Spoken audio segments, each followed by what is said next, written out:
কাগজপত্র সরাইয়া রাখিয়া সে বাহির হইল বটে, কিন্তু তাহার মনটা সেই অজ্ঞাত জালিয়াতের পিছু ছাড়ে নাই বুঝিতে কষ্ট হইল না।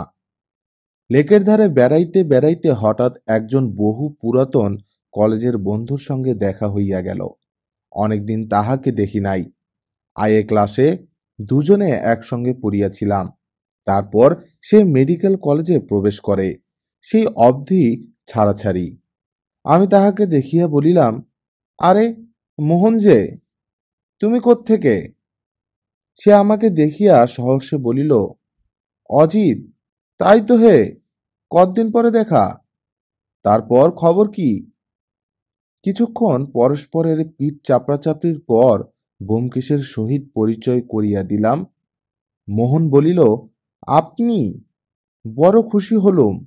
মাঝে মাঝে সন্দেহ হতো বটে, আপনার কৃত্তি প্রচারক অজিত বন্দ্যোপাধ্যায় হয়তো আমাদের বাল্যবন্ধু অজিত, কিন্তু বিশ্বাস হতো না। জিজ্ঞাসা করিলাম, তুমি আজকাল কি করছো? মোহন বলিল, কলকাতায় প্র্যাকটিস করছি। তারপর বেড়াইতে বেড়াইতে নানা কথায় ঘণ্টাখানে কাটিয়া গেল।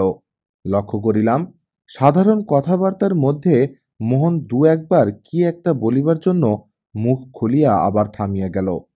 ব্যোমকেশও তাহা লক্ষ্য করিয়াছিল, তাই একসময় অল্প হাসিয়া বলিল, কি বলবেন বলুন না।